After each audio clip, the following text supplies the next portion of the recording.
Hello everyone, नमस्कार। मैं रक्षित गुर्जर स्वागत करता हूं आप सभी का अक्षवाट के यूट्यूब चैनल पर। आज की वीडियो में हम समझने वाले लेटर टू द एडिटर के क्वेश्चन को। इससे पहले वाली वीडियोस में भी हमने कई टाइप्स के क्वेश्चंस को समझा है। आज की वीडियो का जो हमारा टॉपिक होगा लेटर टू द एडिटर का, वो होगा exploitation of teachers in private schools. इसका मतलब क्या है? इसका मतलब होता है कि टीचर्स का प्राइवेट स्कूल के अंदर किस तरह से शोषण किया जाता है, तो उसको हम समझेंगे इस वाली वीडियो में। सबसे पहले इसका क्वेश्चन देखते हैं। On teachers day you read in a newspaper that privately owned and managed schools exploit there teachers bye paying them just a fraction of their authorised salaries. इसमें कहा गया है कि टीचर्स डे वाले दिन यानी कि 5 सितंबर को आप एक न्यूज़पेपर पढ़ रहे थे।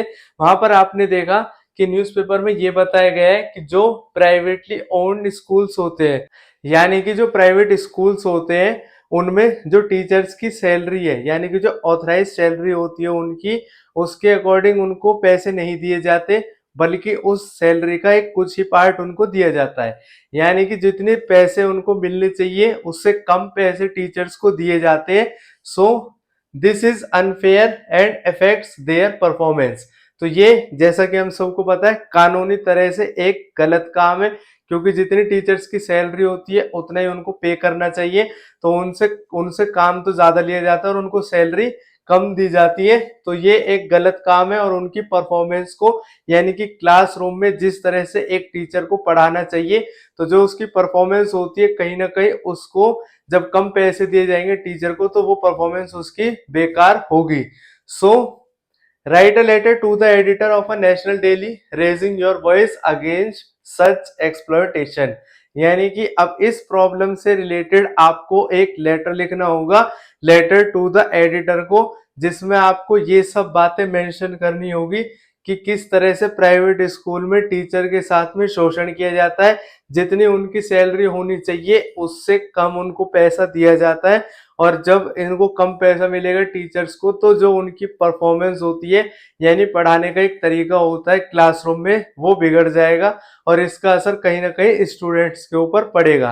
तो स्टूडेंट्स के एकेडमिक्स पर तो इसका असर पड़ेगा, या नॉन एकेडमिक जो परफॉर्मेंस होती है उसके ऊपर भी असर पड़ेगा। तो स्टार्ट करते लेटर को। तो जैसा कि मैंने आपको पहले वाली वीडियोस में बताया है कि लेटर टू द एडिटर में सबसे ऊपर आता है सेंडर्स एड्रेस, यानी कि जो पर्सन लेटर को लिखता है उसका एड्रेस आता है सबसे ऊपर। लेकिन यहाँ पर हमें हमारा एड्रेस नहीं दिया हुआ है, तो यहाँ पर हम लिखेंगे एग्जामिनेशन हॉल। सबसे ऊपर हमने लिख दिया एग्जामिनेशन हॉल, फिर एक लाइन छोड़ के हम लिखते हैं डेट। तो जिस दिन हम लेटर लिखेंगे उस दिन की डेट हमने यहाँ पर मेंशन कर दी है। फिर एक लाइन छोड़कर हम लिखेंगे रिसीवर्स एड्रेस, यानी कि रिसीवर वो पर्सन होता है जिसको हम लेटर लिख रहे हैं। तो यहाँ पर रिसीवर है एडिटर, तो हम उसका नाम और एड्रेस मेंशन करेंगे, the editor.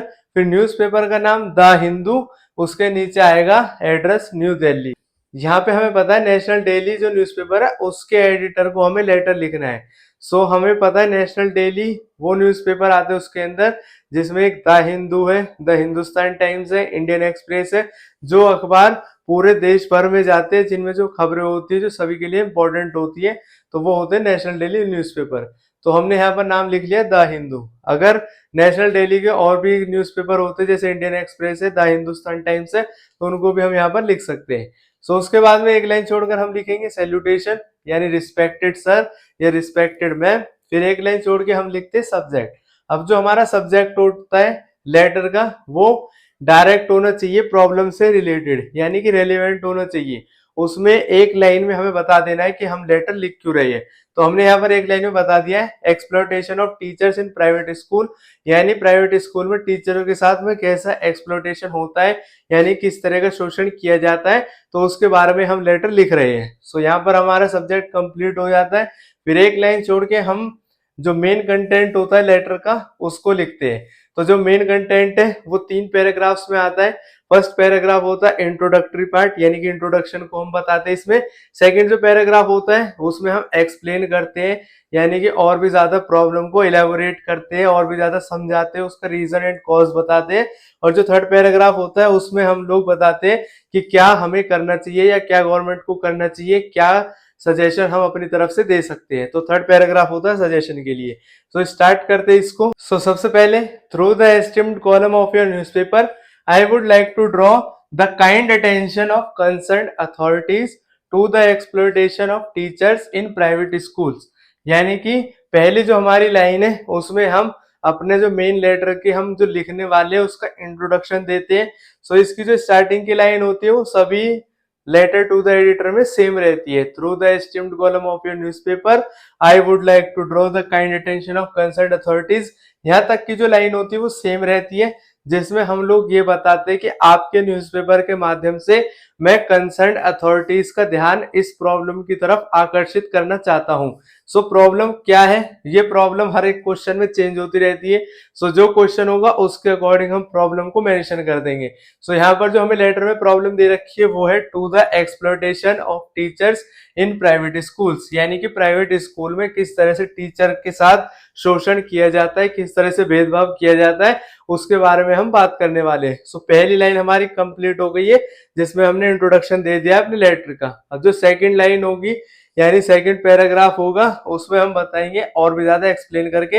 It is regretted that teachers are getting only a fraction of authorised salaries. यानी कि जितनी सैलरी टीचर को मिलनी चाहिए उससे कम सैलरी टीचर्स को दी जाती है, उसका खाली एक पार्टी टीचर्स को दिया जाता है। उसके बाद में this is affecting their classroom teaching, जिसकी वजह से उनकी जो क्लासरूम टीचिंग होती है यानी कि क्लासरूम में जिस तरह से वो टीचर उन बच्चों को पढ़ाना चाहता है तो वो कहीं ना कहीं इससे प्रभावित होती है। जैसा हम सबको पता है, अगर किसी पर्सन से हम कोई काम कराते हैं और उसके बदले में अगर जो उससे पैसा बोला जाए उससे कम पैसा दिया जाएगा तो वो पूरी मेहनत के साथ पूरी उमंग के साथ उस काम को नहीं करता, कहीं ना कहीं उसके जो माइंड सेट है वो बदल जाता है। तो यहाँ पर भी ये बताया गया है कि जो क्लासरूम टीचिंग होती है उसको इफेक्ट करता है जब टीचर के साथ वह मतलब भेदभाव किया जाता है, उसके साथ एक्सप्लॉयटेशन किया जाता है। The student community is suffer in the long run. So जो स्टूडेंट्स होते हैं सबसे ज्यादा दिक्कत उन्हीं को है इस बात से। सो जो सेकंड पैराग्राफ है उसमें हमने समझा दिया है प्रॉब्लम को अच्छे से कि अगर टीचर को ऑथराइज सैलरी नहीं दी जाएगी यानी जितना उनकी सैलरी है उससे कम पैसे उनको दिए जाएंगे तो उसका फर्क उनकी क्लासरूम टीचिंग पर तो पड़ेगा ही, और साथ ही साथ जो स्टूडेंट्स पढ़ रहे हैं उनकी एकेडमिक परफॉर्मेंस के ऊपर भी उसका असर देखने को मिलेगा। सो सेकंड पैराग्राफ हमारा यहाँ पर कंप्लीट हो जाता है। फिर हम थर्ड पैराग्राफ लिखेंगे एक लाइन छोड़ के, जिसमें हम कोई सजेशन देंगे। The concern authority should wake up to the situation. यानी कि जो कंसर्न अथॉरिटीज है उनको अब सिचुएशन की तरफ अपना ध्यान लगाना चाहिए, जो ये सिचुएशन है उसकी तरफ उसको सुधारने के लिए कुछ ना कुछ प्रयास करने चाहिए। And ensure that the teaching community is not exploited. और उन्हें देखना चाहिए कि जो टीचिंग कम्युनिटी है यानी कि जो टीचर्स है उनके साथ में कोई भी शोषण ना किया जाए। And is given its authorise salary as educational institutions are temples of learning. यानी कि जो टीचर है उनको उनकी ऑथराइज सैलरी मिलनी चाहिए, क्योंकि जो एजुकेशनल इंस्टीट्यूशंस होते हैं यानी कि जो पढ़ाई के संस्थान होते हैं उनको टेम्पल माना गया है, मंदिर की तरह वो पवित्र होते हैं, शुद्ध होते हैं, और वहां पर स्टूडेंट ज्ञान अर्जित करने आते हैं यानी कि नॉलेज लेने आते हैं।